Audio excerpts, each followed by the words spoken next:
जो हमारे print media में भी और जो हमारे जो इलेक्ट्रॉनिक मीडिया है उसमें भी एक विषय यहाँ पे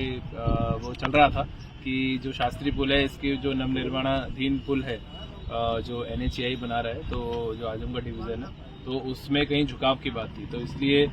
मैं खुद भी उसमें मैंने तुरंत NHAI के जो ऑफिसर्स हैं, हमारे जो उसके प्रोजेक्ट मैनेजर है पाठक साहब भी, और उनकी पूरी टीम यहाँ पर है आज, और आप सभी मीडिया के हमारे बंधुओं के साथ में हम लोग यहाँ पर आए हैं। और एक चूँकि हम भी इसको देखना चाहते थे कि इसमें कोई टेक्निकल इशू है या क्या है, क्योंकि अभी निर्माणाधीन पुल है और भविष्य में कहीं कोई ऐसा वो दुर्घटना का ये बिंदु ना बन जाए जिसके कारण कोई अव्यवस्था हो। तो उसमें जब यहाँ पे इंजीनियर से टेक्निकली बात हुई तो उनके द्वारा बताया गया कि ये प्रोसेस का पार्ट है, और जब निर्माणाधीन पुल होता है तो उसमें वो टिल्ट होता है, उसमें गाइडलाइन भी है मिनिस्ट्री ऑफ रोड ट्रांसपोर्ट की। तो और जब एक बार इसे कंप्लीट करेंगे इस प्रक्रिया के तहत ही इसको ये ठीक भी हो जाएगा। तो मतलब बेसिकली कोई टेक्निकल इसमें इशू नहीं है, और ये जब इनके निर्माण की प्रक्रिया होती है तो उसमें ये विषय आता है, और वो ऑलरेडी इंजीनियर्स के नॉलेज में है, और वो इसको यथा समय पे ठीक भी करेंगे, और उनके जो रिपोर्ट है उसके हिसाब से इसमें कोई टेक्निकली कोई फॉल्ट नहीं है। अभी आप ये रूटीन चीजें हैं सर? हाँ, ये देखिए, ये तो इंजीनियर्स बता पाते हैं, और उन्होंने बताया तो उनकी बात से हम संतुष्ट हैं बिल्कुल। सर एक और मामला NHAI का है, जलालपुर का पुल था जो 3-4 साल पहले बना, तो उसमें भी दरारें आ गई थी, तो ऐसा क्यों हो रहा है?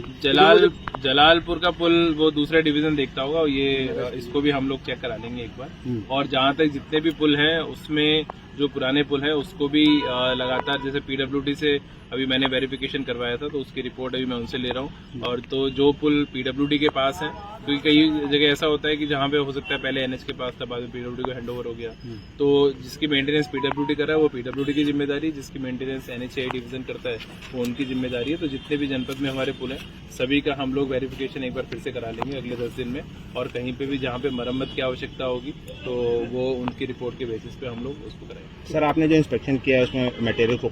की जो क्वालिटी है वो क्या कहीं ऐसा तो नहीं? देखिए, मटेरियल की क्वालिटी अब ऐसे सिविलियन के रूप में मैं और आप तो नहीं देख सकते, वो काम इंजीनियर्स का ही है। तो उसके लिए यहाँ पे प्रोजेक्ट मैनेजर है पाठक साहब है, थर्ड पार्टी वेरिफिकेशन ये लोग कराते हैं, तो इनकी रिपोर्ट और NHAI का अपना टेक्निकल उनका एक अलग